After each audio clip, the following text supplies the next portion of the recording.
Self-Portraits is our fourth contest for the Better Photography Weekly Challenge, and winners stand to receive some exciting prizes on behalf of our gifting partner, Digitech. The smartphone category winner will get a Digitech Ringlight TRL 18H worth 5,995 rupees. The bicolor LED ring light has a special LED SMD design that incorporates 240 pieces of LED bulbs and a hot shoe adapter. The DSLR category winner will receive a Digitech Tripod DTR 500PH worth 4,995 rupees. It is a lightweight tripod meant for professionals and can be used with DSLRs and light camcorders. In this video, Anirudh Agarwal, who is a mentor and judge for this contest, will speak to us about what makes a compelling self-portrait. Anirudh is a photographer based in Bombay who simultaneously pursues both commercial assignments and long-term personal bodies of work. Hi, Tanvi. Thank you so much for having me on this. And I'm hoping whoever sees this is like home safe and doing well and staying in a very positive mental state of mind. Carrying on with this presentation about self-portrait, let's just start with the basic definition of what self-portrait means, which in essence is a picture of an artist of themselves by themselves. So that's what a self-portrait is. Not that it needed much explanation, but let's just try and understand where self-portrait comes from, getting into when it was first started, who all practiced it, and so on and so forth in the next slide. So after doing a bit of research, especially after I was asked to speak on self-portrait, is when I delved into all the internet, trying to figure out as to where did self-portraiture start. Turns out uh, in the 15th century, when mirrors became cheaper, this is where self-portraiture comes into being. That the mirrors became cheaper is when self-portraiture really started. So earlier there were painters who were painting themselves, and that has carried on, like painters from the 15th century and right down to like Frida Kahlo, which a lot of people know about. And it has passed on, there was this Albrecht Dürer, then Rembrandt, then Van Gogh, and then Frida Kahlo. These are the painters who first practiced self-portraiture in a very compelling manner. And then later, as and when photography was invented and came into being, we had other artists who took to self-portraiture, but bringing out images uh, through the camera. And among the people who've made amazing self-portraits during their stint uh, with this whole exercise, four that I have mentioned here: Friedlander, Vivian Meyer, Cindy Sherman, and Francesca Woodman. So let's start with Lee Friedlander. So Lee Friedlander for me is a very special, has a very special space, in my vocabulary, because self-portraiture for me started with studying Lee Friedlander's work. So when I came to Bombay for the first time in 2010, and I was assisting, Mr. Amit Asha, who's my mentor, my elder brother, a friend. When I stayed with him for a month, in his book collection, I actually found a book, Lee Friedlander's book of self-portraits. And out of all the books that he had with him, this was one book that I would almost like go back to every day, because that's how fascinated I was with the idea of just studying self-portraiture, and as to what possibilities open if one really chooses to make portraits of oneself. So let's talk of Lee Friedlander now, an artist, American artist born in the 1930s, has been credited with documenting the modern America. Uh, and his self-portraiture work is like a lesson, and it's like it's like a it's for everyone to study, to be honest with you, because that's how compelling his work is. And honestly, his self-portraiture work was, you can clearly see two distinct you can say paths in which he shot self-portraiture. Initially, when he was shooting self-portraiture, most of it was was play with shadows and reflections, and once in a while you have images of him shooting himself, that is the camera pointing at him when he's looking at the camera. That part came in later when he is growing older, and then we started seeing, like, images of him where he didn't have this jovial side, and with age, whatever his uh, demeanor has been and had been, is what he has truly captured even in the later stages, and still keeping it like really, really intriguing. So let's just go through the four images that that I've put together in this.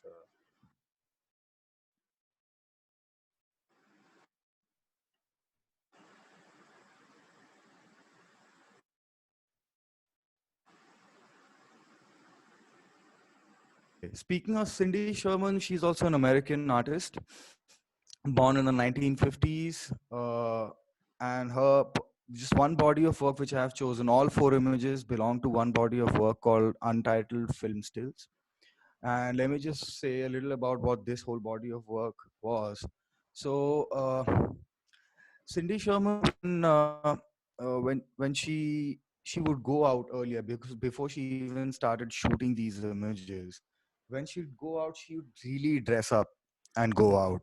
And at that point, her boyfriend at that point in time, who was another artist, would document her getting ready. That somehow got this particular body of self-portrait started for Cindy Sherman, where she would dress up like one of the characters in the movies and then make pictures of herself. Okay. And this was actually a take on how people were looking at women at that point in time, and how women were stereotyped in certain roles in the movies. And I think it's like a satire that Cindy Sherman took by making portraits of herself dressed as a TV or a film personality, or a character for that matter. So let's just see what she has here, what we put together.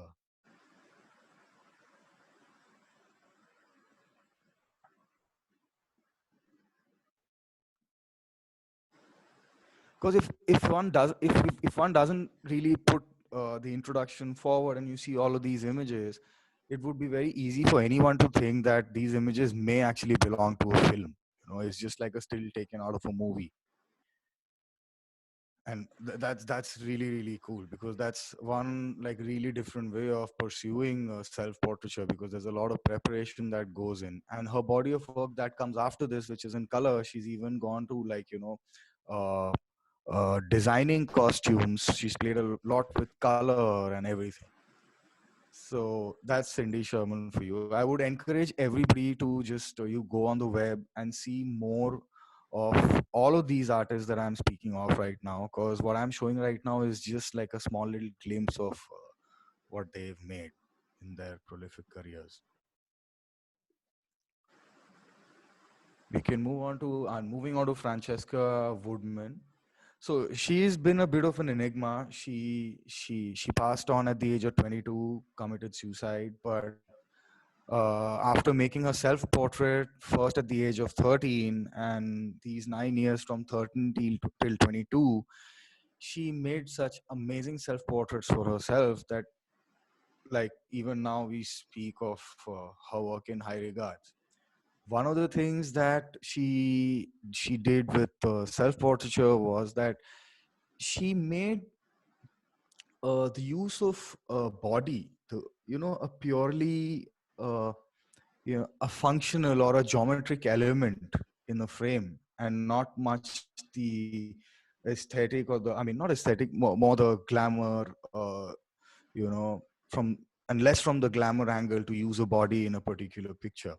And another thing what she did back then was to play with slow shutter speed and movement, which kind of gave a very mysterious sense to the images.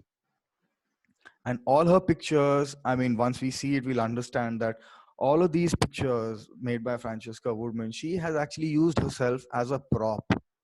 And that was one of her one of her uh, you know interviews. Not actually her interview, I think it was a critique that mentioned that how Francesca Woodman forces uh, you know, someone to not have that typical male gaze when we look at her images, even when she's posing nude in front of the camera. You can see the images now.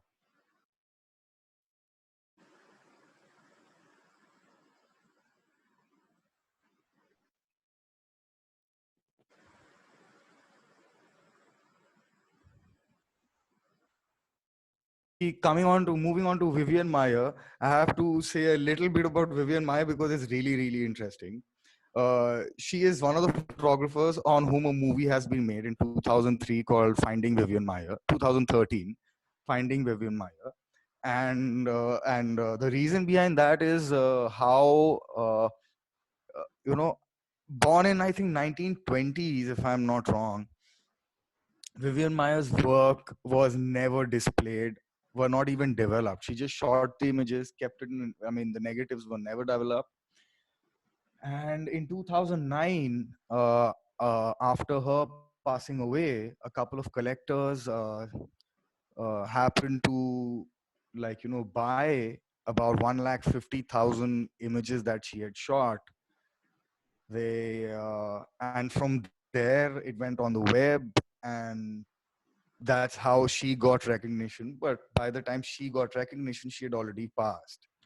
In her living life, she was a nanny, uh, taking care of a kid. And not much about her life is known because by the time people started looking out for her, she was not there anymore. But if images could speak, then she's left us with a dictionary of images. And some people even go on to say that she's one of the greatest photographers in the last century that we had. And a huge part of her work is about self-portraiture, and uh, and it's refreshing to see what she's made, and it's just unbelievable her work. Let's move on.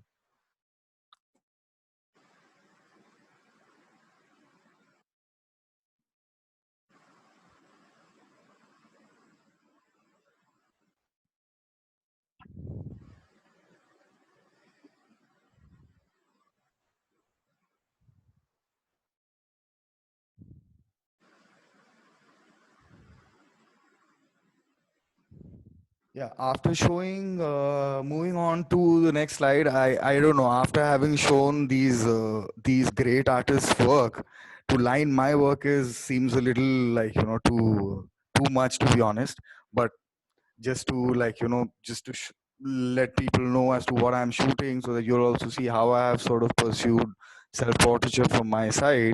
I have made a selection of 4 images that you all can see, and possibly go on to my Instagram page to see a larger selection of my work.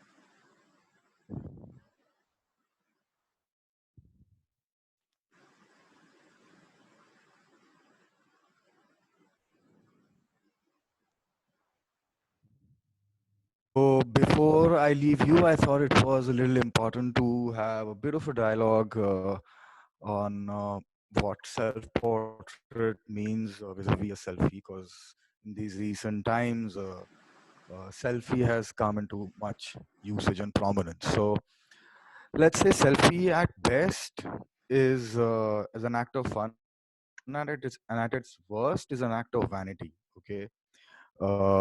In other words, when we say selfies are like just like documenting, like images where one documents themselves, uh, just to, I don't know, with a certain amount of narcissism to it, and probably to share with the friends, and to get some, I don't know, appreciation for how they look at a given point in time. But in essence is just like kind of ethnography, where you just make just like a picture of yourself. And let's take an example of Aadhaar card. What you if somebody if one shot an image of what you have on Aadhaar card is by oneself, it would probably qualify as a selfie according to me. Whereas when we compare a selfie to a self portrait comes with a little more thought, wherein for me, I feel like, my sense of myself as a person is lost, and I become uh, just another element that is in the geometry of the image that's in front of me. And I start to break my images into basic shapes that we have in geometry, like rectangles, squares, and so on and so forth. And I happen to be one of the shapes that's in the frame, and I try and tell a story out of that.